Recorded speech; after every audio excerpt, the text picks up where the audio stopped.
ओम नमः शिवाय सीरियल को फुल HD क्वालिटी में पूरा देखने के लिए हमारे चैनल को सब्सक्राइब करें और बेल आइकन को दबाएं ताकि आपको हमारे नए नए एपिसोड्स देखने को मिलते रहें। मैं ओंकार हूँ। लौकिक और स्थूल दृष्टि से देखने पर केवल शून्य हूँ, किंतु अंतर्दृष्टि और सूक्ष्म दृष्टि से देखने पर मैं शक्ति और सामर्थ्य का आगार हूँ। मैं ओंकार हूँ। सुदेहा ने निःसंतान परिवार के सुख के लिए छोटी बहन कुष्मा को विवाह के लिए मना लिया। विवाह हो जाने पर भी कुष्मा की शिव भक्ति में अंतर नहीं पड़ा। वह रात्रि में भी नदी किनारे आकर अपने पति व बहन के कल्याण की कामना शिव से करती रही, किंतु सुदेहा के मन में सौत की ईर्ष्या उत्पन्न हो गई, जिसके वशीभूत होकर एक दिन उसने शिवधन की हत्या कर उसे नदी के जल में छोड़ दिया और स्वयं ही रोने धोने का ढोंग रचा बैठी। कुष्मा और सुधर्मा रोते रोते विकल होकर भगवान शिव से पुत्र शिवधन को लौटाने की प्रार्थना करते हैं। उनकी प्रार्थना सुनकर शिव शिवधन को लेकर प्रकट होते हैं और सुदया के षड्यंत्र का रहस्य उजागर कर उसे दंडित करना चाहते हैं, किंतु कुष्मा और सुधर्मा उनसे प्रार्थना करते हैं कि वे घुष्मेश्वर ज्योतिर्लिंग के रूप में वहां विराजमान हो जाएं। शिव वरदान देते हैं कि यह स्थान असाध्य रोगों से मुक्त कराने वाला होगा। सुधर्मा और सुदेहा की भक्ति श्रद्धा की कथा सुनाकर ब्रह्मदेव ने इंद्रदेव व देवगण को निराशा से उबारने का प्रयत्न किया, किंतु दुर्बल मन के प्राणी सरलता से निराशा से मुक्त नहीं होते। देवराज के मन में अब भी यही शंका थी कि पार्वती की तपस्या सफल नहीं हुई तो इसके दुष्परिणाम क्या होंगे। तारकासुर का भय देवराज और देवगण के मन में आशा के भाव को प्रवेश नहीं करने दे रहा था। नारद आकर उन्हें निराशा से उबारते हैं। उधर नंदी भी शिव से पार्वती की तपस्या पूर्ण करने की प्रार्थना करते हैं। तारकासुर के राक्षस पुनः देवगण को पीड़ित करते हैं। इंद्र देवगण के साथ ब्रह्मलोक में आते हैं, जहां सरस्वती उन्हें आश्वस्त करती है और बताती है कि वे सप्तर्षियों के पास पार्वती के विषय में चर्चा करने गए हैं।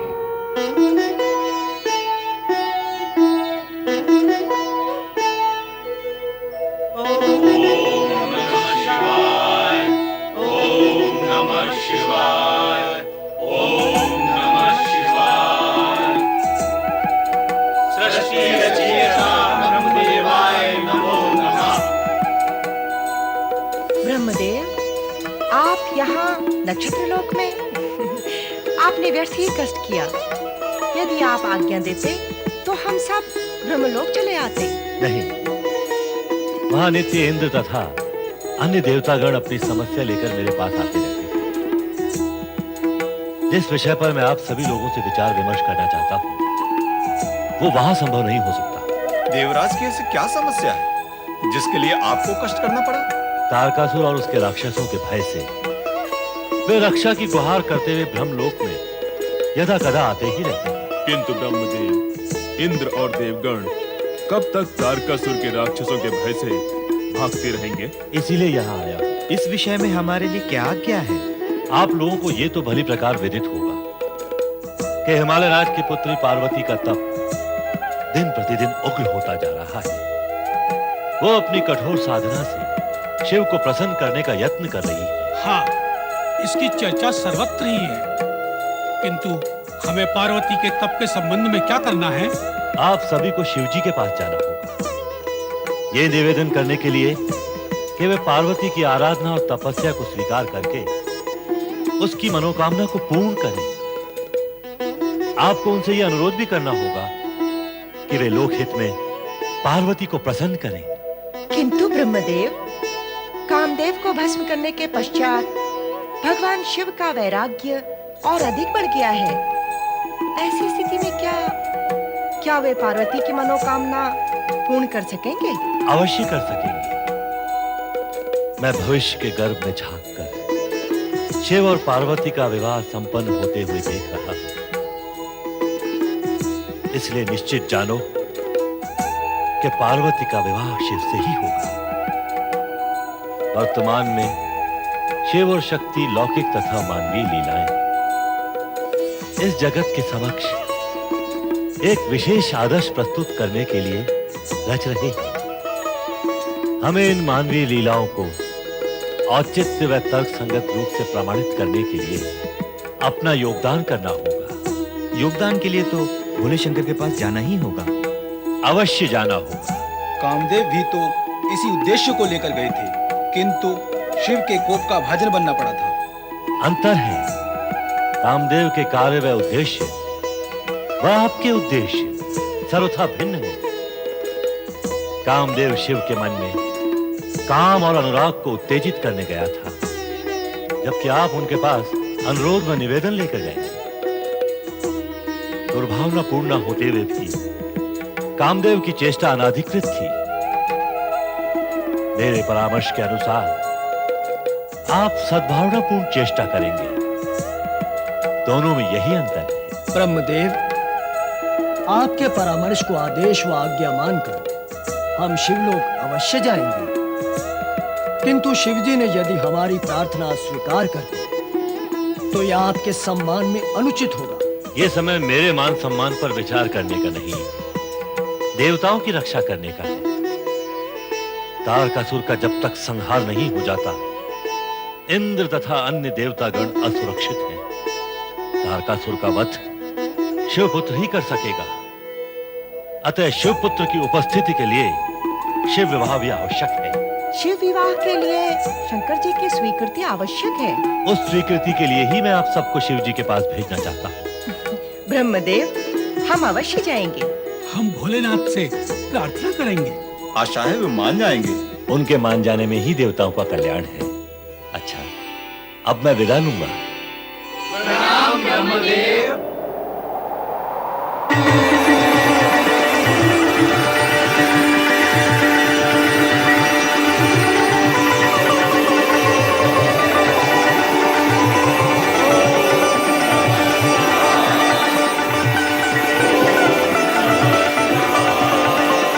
अब स्वर्गलोक जाकर देखना होगा कि अहंकारी तारकासुर के अत्याचारों ने अप्सराओं की क्या दशा की।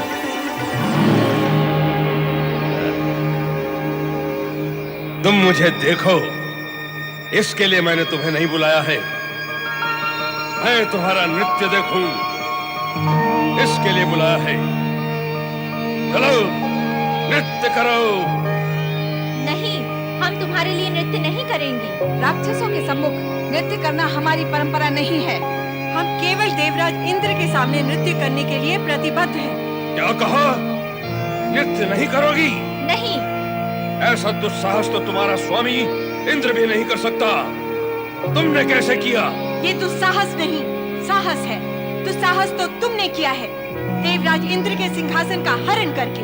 ले जाओ इन दुष्टाओं को, जो हमारी आज्ञा मानने को तैयार नहीं है, और बांध दो इनको अग्निकुंड के चारों ओर, जिसके ताप से इनका सौंदर्य, इनका यौवन झलस जाए। महाबली तारकासुर की जय!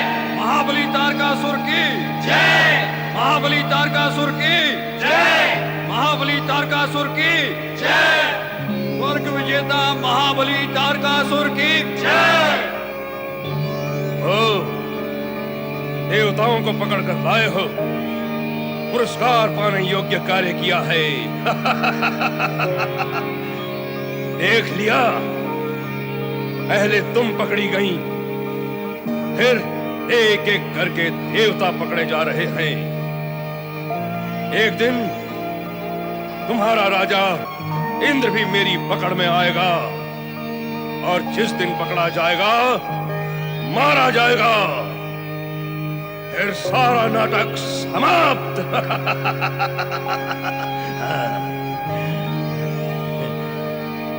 कहां से पकड़ा इन्हें? आकाश मार्ग से भागते छुपते हमें तंग कर रहे थे। हमने भी दूर तक इनका पीछा किया तो सुना आपके विरुद्ध षड्यंत्र रच रहे थे। हमने इन्हें घेरा, कुछ पकड़े गए, कुछ भाग गए। भाग गए? यदि भविष्य में हमने सुना कि भाग गए तो समझ लो तुम्हारे भाग्य गए, फूट गए। हाँ, तो ये दुष्ट देवतागण मेरे विरुद्ध षड्यंत्र कर रहे थे। समाप्त कर देता हूं इन्हें। आके इनके साथ इनके षड्यंत्र भी समाप्त हो जाएं। तारकासुर! ब्रह्मा जी, मेरे वरदाता,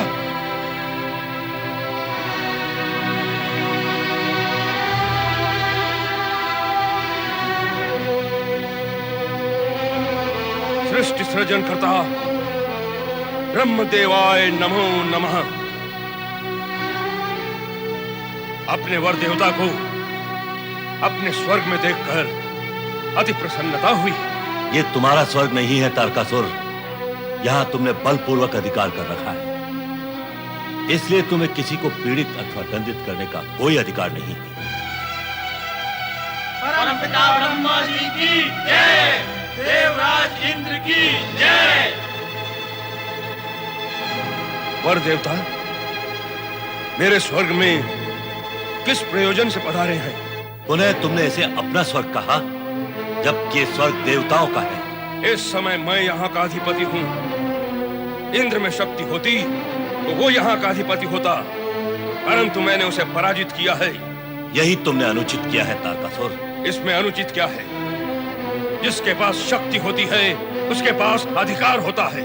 शक्ति द्वारा अधिकार प्राप्त करने के इस कार्य के सिद्धांत के कारण ही जगत में अन्याय, हाहाकार, अनीति, हिंसा तथा अत्याचार होते हैं। तो आप ही बताइए ब्रह्मदेव, कौन सा ऐसा सिद्धांत है जिससे जगत में शांति, प्रेम और न्याय की स्थापना होती है? जिसके पास योग्यता एवं मानवीय भावनाएं हों, उसी के पास ही अधिकार होंगे। तभी इस जगत में शांति, प्रेम, नीति तथा न्याय की स्थापना होगी। ऐसा है नहीं, और होने की संभावना भी नहीं है। इसलिए नहीं क्योंकि तुम जैसे तामसिक प्रवृत्ति के प्राणी भोग, अन्याय, अनीति, स्वार्थ और अधिकार लोलुपता के अंधकार में परहित और जनहित की सोच ही नहीं सकते। किंतु भविष्य में शांति नहीं होगी, ऐसा नहीं है। शांति होगी ही, इसका विश्वास किस आधार पर है आपको ब्रह्मदेव? मानवीय एवं दिव्य प्रवृत्ति व भावनाओं के आधार। किंतु तुम जैसे प्राणी परिणाम की चिंता न करके ही अन्याय व अत्याचार करते हैं। किंतु ऐसा समय भी आएगा जब प्रकृति के सत्य को स्वीकार कर लिया जाएगा। अच्छा, तो प्रकृति का भी कोई सत्य है तो हमें बताएं मेरे वरदाता, क्या है वो सत्य? ज्ञानी, तत्वदर्शी और दूरदर्शी तो इस सत्य को जानते और मानते हैं। अब तुम भी इसको अवश्य सुनाइए। प्रकृति मानवता और सात्विकता के विरुद्ध जो हिंसा, अन्याय, अत्याचार तथा पापकर्म करता है, उसके अंत में दुर्दशा होती है और भयंकर परिणाम भुगतने पड़ते हैं। यही है वो सरल सत्य जिसे जानकर व मानकर दूरदर्शी जन अब कर्म से बचकर भयंकर परिणामों से बचते हैं। भविष्य में इसी सत्य को अपनाकर जगत के प्राणी शांति स्थापित कर सकेंगे। ब्रह्मदेव, आप भी स्वप्न देखते हैं? दिवा स्वप्न, दिन के स्वप्न।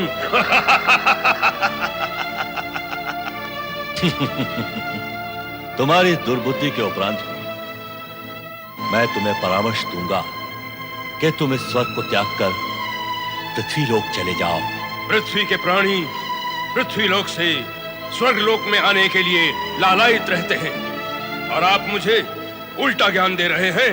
पृथ्वी के प्राणी उस स्वर्गलोक में आने को लालायित रहते हैं जहाँ के अधिपति देवराज इंद्र हैं, किंतु जहाँ तुम विराजमान हो उस नरक पे आना कौन चाहेगा तारकासुर? बस ब्रह्मदेव, बस बहुत हुआ, इससे अधिक नहीं। आप मेरे वरदाता हैं, इसलिए मैंने आपके मधुर प्रवचन सुन लिए, अन्यथा बस इतना ही कि मैं स्वर्गलोक कदापि नहीं त्यागूंगा। इसका परिणाम तुम्हारे हित में नहीं होगा। परिणाम की चिंता करता तो स्वर्गलोक कैसे पहुंचता? जिस वरदान और अधिकार से तुम्हारी निश्चिंता और अहंकार ने जन्म लिया है, उस वरदान की समाप्ति समीप है तारकासुर। तुम्हें स्वर्ग से निष्कासित होना पड़ेगा। ये सब अप्सराएं और देवगण इस स्वर्गलोक में पुनः स्थापित होंगे। नहीं! भाग गए, सभी भाग गए। दानव राज तारकासुर को चुनौती, महाबली तारकासुर को चुनौती, स्वर्ग विजेता तारकासुर को चुनौती। नहीं! अरे ओ दुष्ट, तेरी चुनौती का उत्तर देगा शिवपुत्र।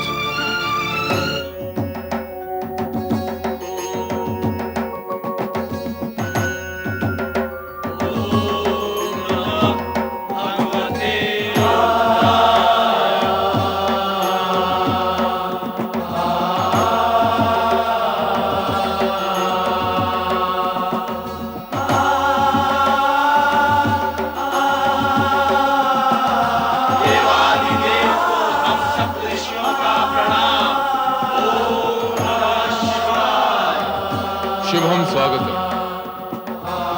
ब्रह्मदेव ने हमारे अंतर्मन की प्रेरणा से प्रेरित होकर आप सबको हमारे पास आने का अनुरोध किया है। भोलेनाथ, आप तो त्रिकालदर्शी हैं, आपकी लीला अगम्य है। मैं मानता हूँ कि पार्वती के प्रति अनुराग एवं करुणा के कारण आपने ब्रह्मा जी को प्रेरित करके हमें बुलाया। मैं आपकी इस अनुकंपा और अनुग्रह के लिए कृतज्ञ हूँ। महर्षि वशिष्ठ, आपको भ्रम हुआ है। हमने पार्वती की तपस्या से प्रसन्न होकर आपको यहाँ नहीं बुलाया। सत्य तो यह है कि उससे असंतुष्ट होकर आपको यहाँ बुलाया है। क्या असंतुष्ट होकर, भोलेनाथ? हाँ, सत्य तो यह है कि हमने एकांत समाधि निमित्त इस स्थान का चयन किया था, किंतु पार्वती यहाँ आकर हमारी समाधि में बाधक सिद्ध होने लगी। अब ऐसी स्थिति में उसे कौन समझाए? इस कार्य के लिए आप सबसे अधिक उपयुक्त अन्य कौन हो सकता है? यह विचार कर हमने ब्रह्मदेव को प्रेरित किया। अब आपको प्रेरित करते हैं कि जाकर पार्वती को समझाएं कि वो तपस्या करके निरर्थक प्रयत्न न करे। उसे कुछ भी प्राप्त होने वाला नहीं है। उसका हित इसी में है कि वो राजमहल लौट जाए और योग्य वर का वरण कर अपने जीवन का मार्ग प्रशस्त करे। उसे तपस्या से विचलित करने के लिए यदि उसके सम्मुख आप सबको हमारी निंदा भी करनी पड़े तो अवश्य करें। हम इसकी अनुमति देते हैं। बस किसी भी प्रकार उसे तप का त्याग करने पर विवश करें।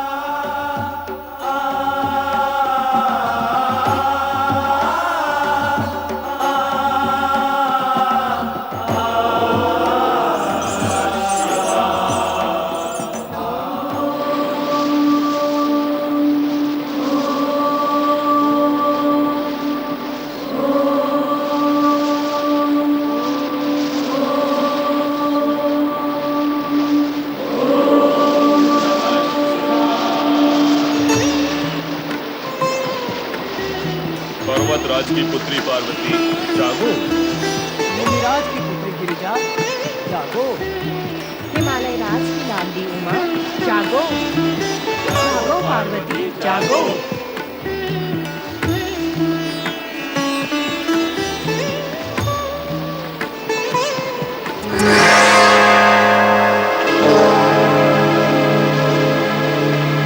पुत्री पार्वती, मैं अनुमति और शब्द क्या चाहते हैं?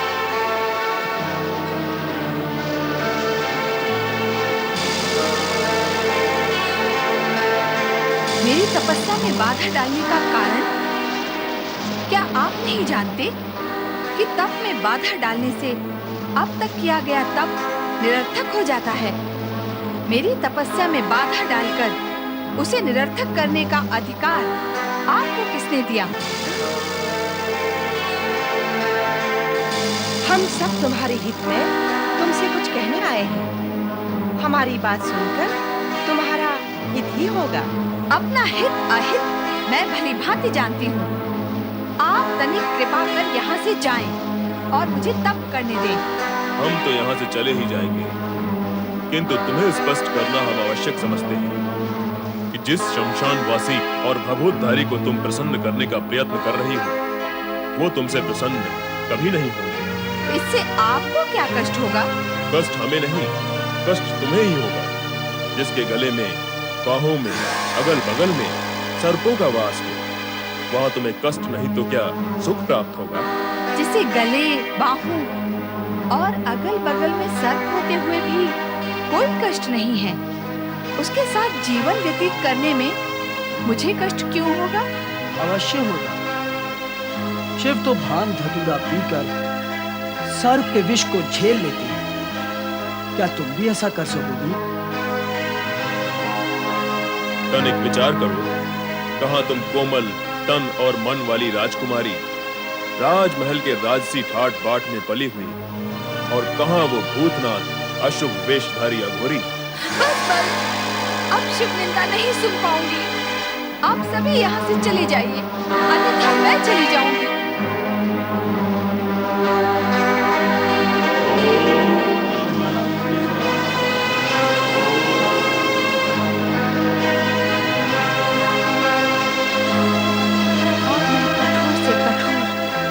उग्र से उग्र तप करूंगी।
आशंकित हो रहा है।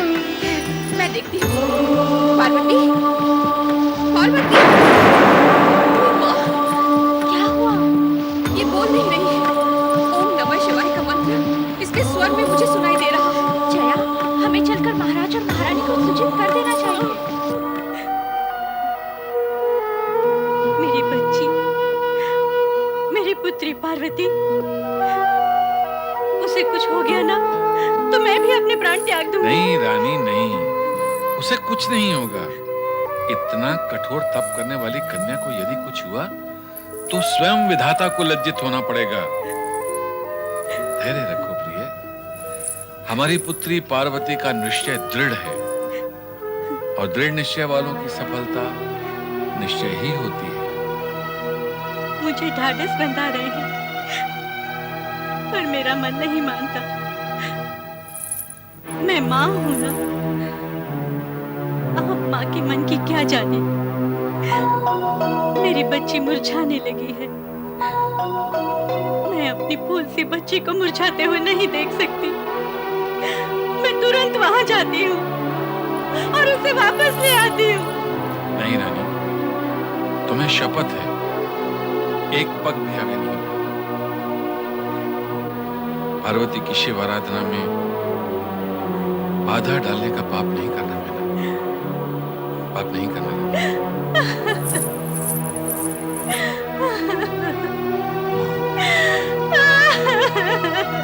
आप रो क्यों रही हैं माँ? पुत्री के वियोग में माँ का मन है ना, ऐसा होता है, परंततः सब मंगलमय ही हो।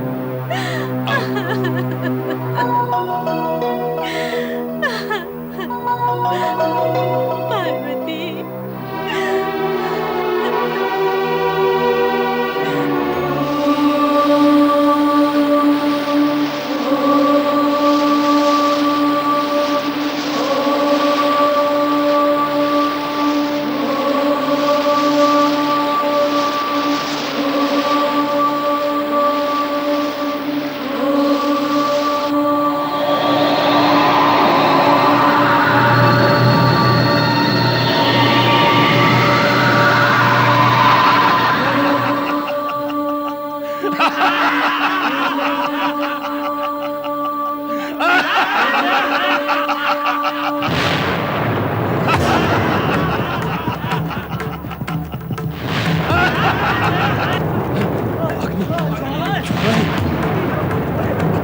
सेनापति, ये कैसी ज्वालाएं हैं? कहां से आ रही हैं? नीचे से मिट्टी लोट की ओर से आ रही है। महाबली, महाबली, कोई मायावी देवता अपनी माया का जाल फैला रहा है। तोड़ दो उस जाल को। अरे महाबली, जाल दिखाई नहीं दे रहा। अरे जाल को कहो कि दिखाई दे। क्या हुआ है महाबली को? महाबली का बल समाप्त हो गया है। नहीं, मेरा बल समाप्त नहीं हो सकता। कोई है? कोई नहीं। कौन था और कौन नहीं है? वरदान का फल था, अब वो समाप्त हुआ। नहीं, मेरा बल समाप्त नहीं हो सकता। और तुम कौन हो? वही जिसने तुम्हें वरदान दिया था। मेरे वरदान का बल अब समाप्त हो गया, कारण कि तेरे तप और पुण्य का प्रभाव समाप्त हो चुका है।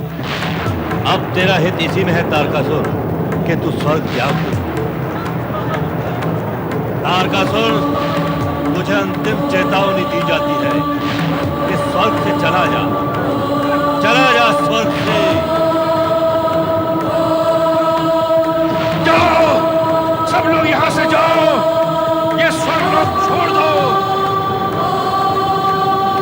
मैं भी जाता हूं, तुम भी जाओ, अपने राज्य में चले जाओ।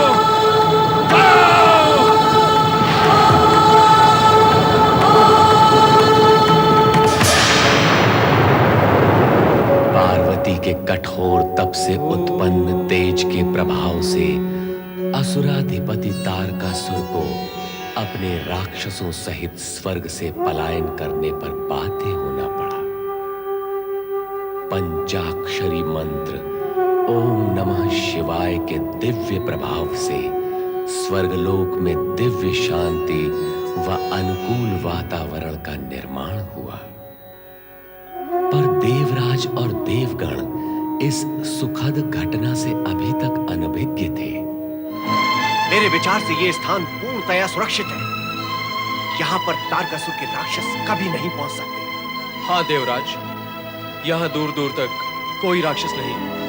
राक्षस तो नहीं, किंतु वो देखो वहां हिमगिरी शिखर पर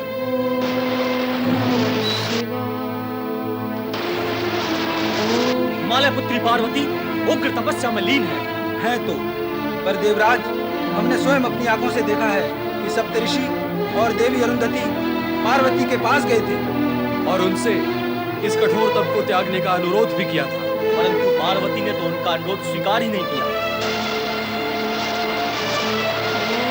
उनका तप तो और भी कठोर होता जा रहा है। विधाता ही जाने इसका क्या प्रभाव होगा। मेरी बुद्धि निर्णय नहीं ले पा रही है। कि ये जो कुछ भी घटित हो रहा है ये हमारे पक्ष में होगा अथवा विपक्ष में। अर्थात क्या वरुण देव? द्विविधा की स्थिति है ये, द्विविधा की स्थिति। यदि पार्वती का तप सफल नहीं हुआ और शिव ने उनका वरण नहीं किया तो शिवपुत्र कहां से होगा? और यदि शिवपुत्र नहीं हुआ तो तारकासुर वध की सारी संभावनाएं समाप्त हो जाएंगी। अर्थात हमारे कष्ट ज्यों के त्यों बने रहेंगे। कुछ नहीं कहा जा सकता। तारण की स्थिति अपने वश में तो है ही नहीं। यदि पार्वती का तप इसी प्रकार दिनों दिन उग्रतर होता गया तो इस सृष्टि में प्रलय का उत्पन्न होना निश्चित है। पर ऐसा भी तो संभव है कि पार्वती का तप सफल हो जाए और शिव विवाह हो, शिव पुत्र हो और तारकासुर मारा जाए। संभावनाओं और अनुमान के सहारे हमारे कष्ट दूर नहीं हो सकते, कदापि नहीं हो सकते। न जाने क्यों ब्रह्मा विष्णु महेश इस विषय पर मौन साधे हुए हैं। पार्वती के उस उग्र तप की ओर ध्यान क्यों नहीं दे रहे हैं वो? हम भी यही सोच रहे हैं। तारकासुर स्वर्ग में बैठा हुआ अत्याचार और दुराचार की बेल सींच रहा है और त्रिदेव शांति से अपने अपने लोक में बैठे हैं। हाँ देवराज, अब वो पृथ्वी पर अत्याचार न करके हम देवताओं और अप्सराओं को पीड़ित करने पर उतर आया है। क्या भविष्य है हमारा? नारायण नारायण नारायण श्रीमन्नारायण नारायण नारायण। देवर्षि, देवर्षि, आप यहाँ? देवराज, नारद के लिए समय और स्थान कभी निश्चित नहीं होते, किंतु आप सभी मुझे देखकर आश्चर्यचकित क्यों हैं? सत्य तो यह है कि आप सभी को देखकर मैं आश्चर्यचकित हो गया हूँ। आप क्यों आश्चर्यचकित हो रहे हैं? पहले आप प्रकट कीजिए कि आप चिंतित क्यों हैं? तीनों लोग इस बात को जानते हैं कि तारकासुर हमारे स्वर्ग पर अधिकार किए बैठा है। आपको अप्रिय तो लगेगा देवराज, किंतु अपनी स्पष्टवादिता की कुटेव से मैं स्वयं भी विवश और पीड़ित। ऐसी क्या बात है मुनिवर? ऐसी ही बात है देवराज, ऐसी ही बात है। कुकर्म करने वाला सदा ही दुर्बल होता है और दुर्बल सदा ही भयभीत और भयभीत होता है चिंतित। और आप भी चिंतित हैं देवराज। देवर्षि, सत्य अप्रिय होता है देवराज, किंतु उसे स्वीकार कर लिया जाए तो फल बड़े ही मीठे और मधुर देता है। नारायण नारायण। इस अप्रिय सत्य के आगे कोई प्रिय सत्य भी तो होगा देवर्षि। अवश्य है सूर्यदेव, अवश्य है। चिंता में चिंतन तो छूट ही जाता है। नारायण नारायण। जैसे आप सब यहाँ चिंताग्रस्त हैं और वहाँ चिंता का कारण कब से समाप्त हो चुका है। वो कैसे? हिमकन्या पार्वती के कठोर तप के पुण्य प्रभाव से वो दुष्ट अत्याचारी तारकासुर स्वर्ग से कब का पलायन कर चुका है।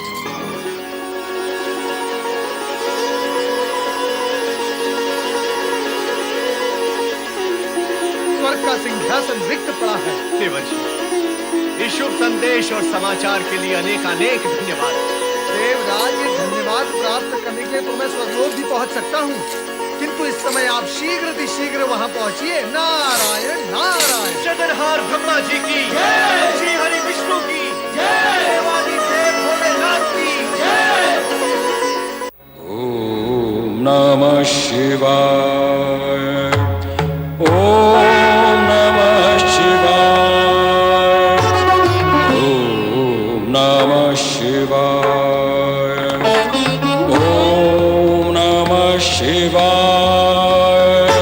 ओम नमः शिवाय, ओम नमः शिवाय, ओम नमः शिवाय, ओम नमः शिवाय, ओम नमः शिवाय,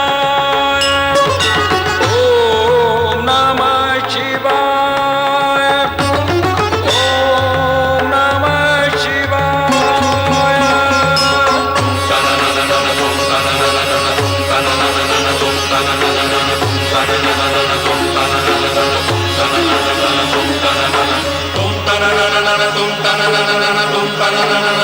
तन